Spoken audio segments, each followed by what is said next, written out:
After exploring Melbourne, it was time for me to start my bicycle adventure, with my first planned stop being Phillip Island. However, to get to Phillip Island, I would have to catch a ferry.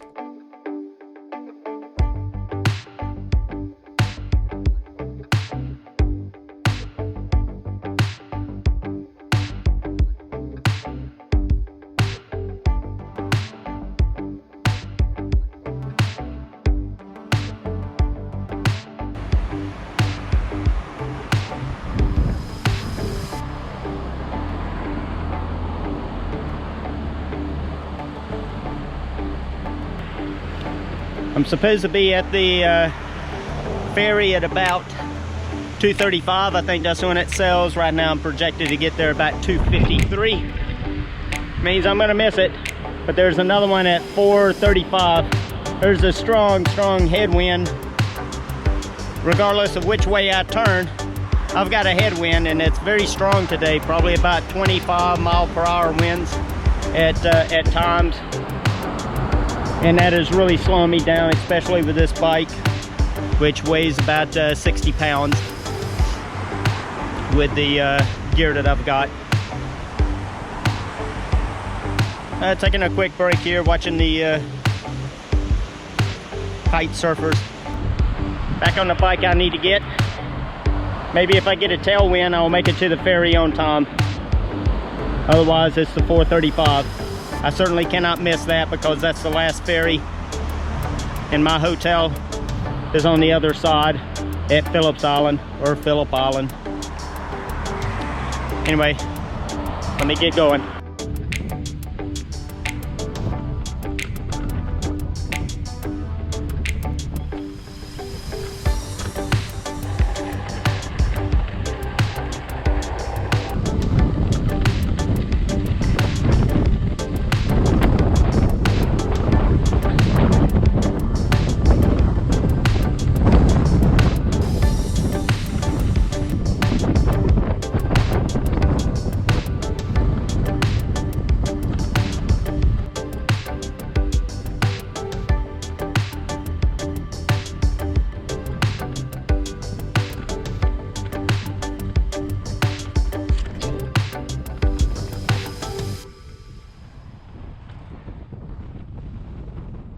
Unable to make the last ferry, I stopped at Baxter for the night and traveled to the ferry the next day.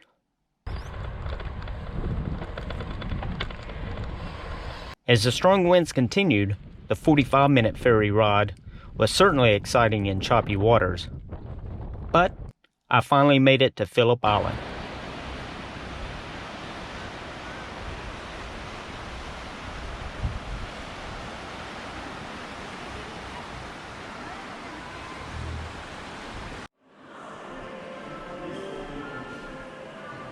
Came out here to the Koala Conservation Center. I wanted to see the koalas. There's a couple of wallabies roaming around also.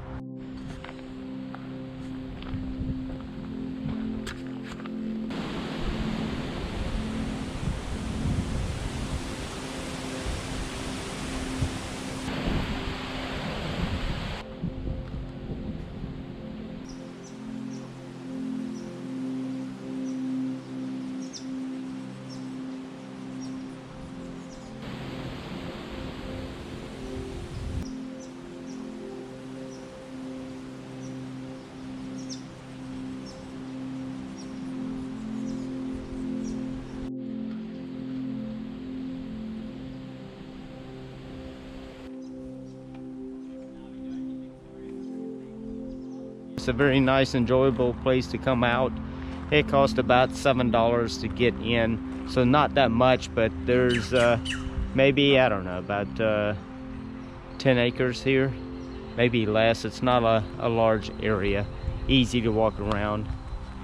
But anyway, on to the next spot.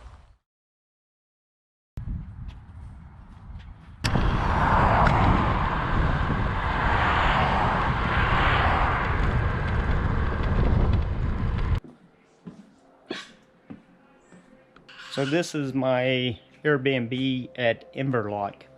I rode, let's see how many miles I rode today from Phillip Island It was a nice rod, but I did, yes, 34.5 miles. A little bit further than I thought it would be. But I got here at about, well, left about 8:30, 9 o'clock, and got here at about 1 o'clock. So it was a nice pace. Cloud cover was good, and the winds, thank goodness, dropped. Very happy with this Airbnb. It does have air conditioning. That's one thing you've got to look at in a lot of places. I know Sydney was one of those locations that you definitely had to check to make sure that they had air conditioning. I was surprised how many of them that I was looking at did not have air conditioning. This is my accommodations for tonight, and I could not be happier.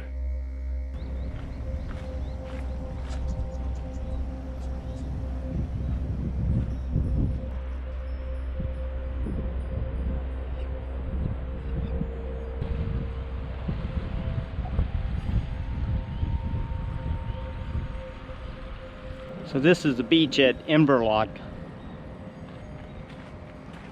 It's a nice little small town, about 4,000 people, but Tim, who's the owner, Tim and Annie, the owner of the Airbnb I'm staying at, tell me that during the summertime, which is around December time here, when the schools are out and everything else, this population will grow to about 30,000. So I just walked through the very small town, grocery store, a couple of restaurants and all that. So I don't know where the 30,000 people stay, but this is a nice little beach community.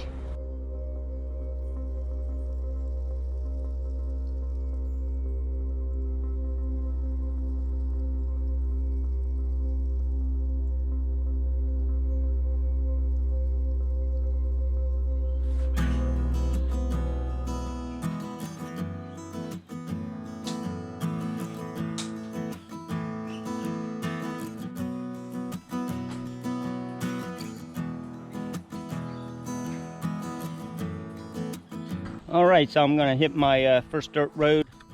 I was on this paved road here coming out of the Airbnb that I stayed at Inverloch. That was an incredible Airbnb. Now I'm on this dirt road.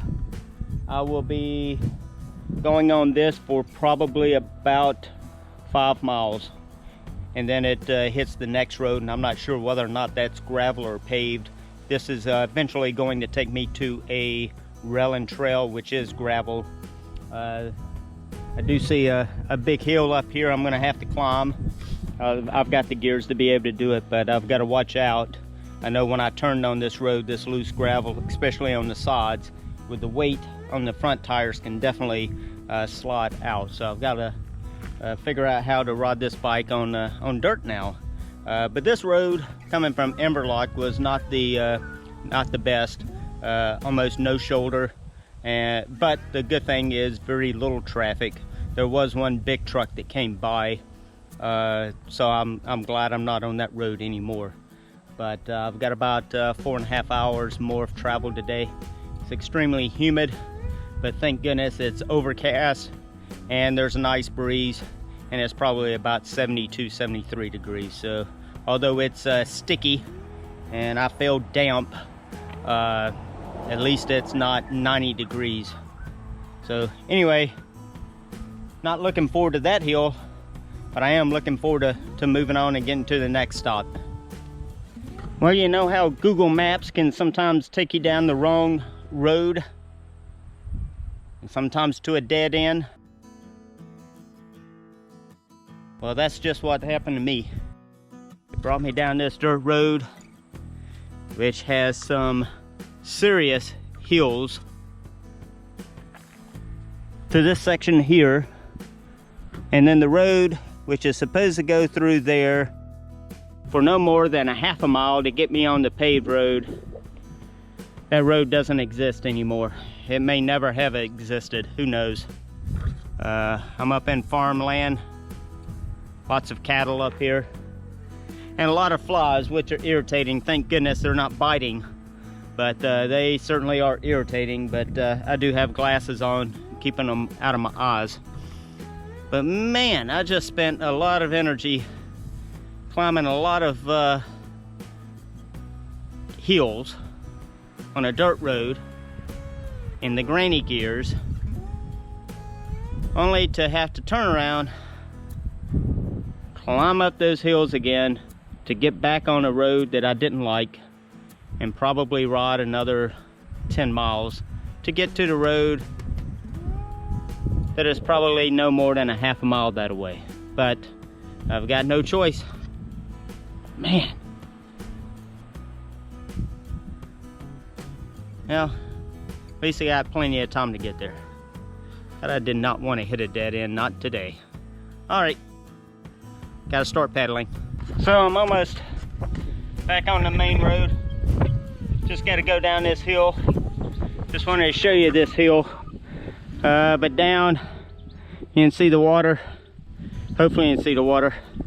But I got this hill, then down, up a hill, and I should be back on the main road. Whew. I certainly spent some energy there getting up some of these hills. Thank goodness for the granny gears. But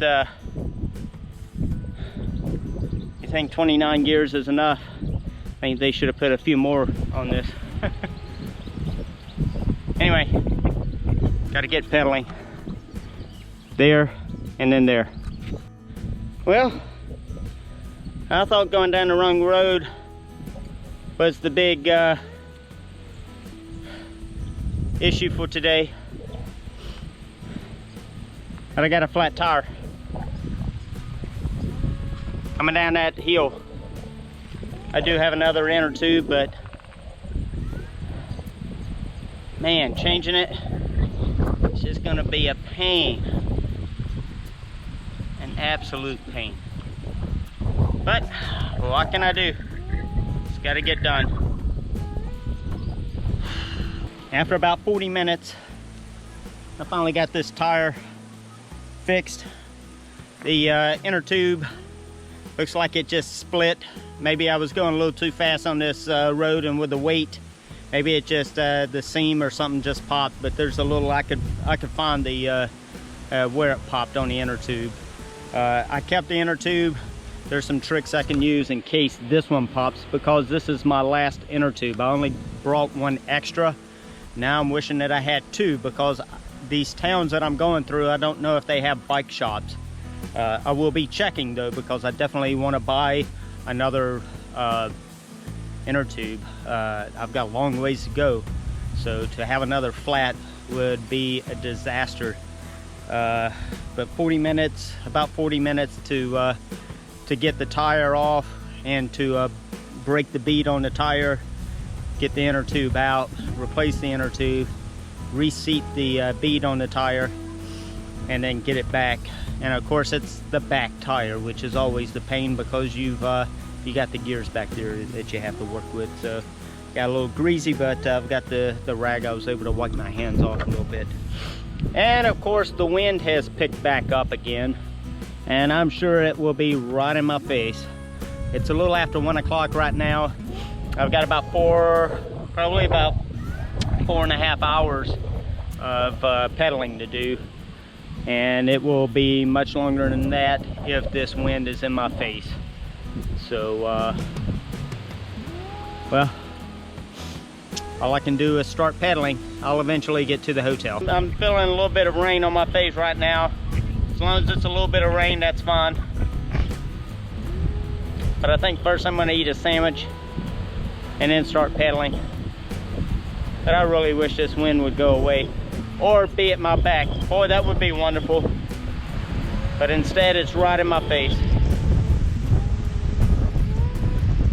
Can you hear it? So I made it to the rail trail, which is good. Got me off a very busy road over there. So I'm happy about that. The rain shower came, wasn't too bad. There's still little sprinkles in the air. This rail trail I think is gonna take me a good long ways to where I'm trying to go. I've gone 26 miles right now. and I think I've got about 26, 27 more to go. So I'll do this rail trail for a while, and then eventually I've got to get back on a road. But by the time I get back on the road, I think I'll only have maybe about 10 miles to go.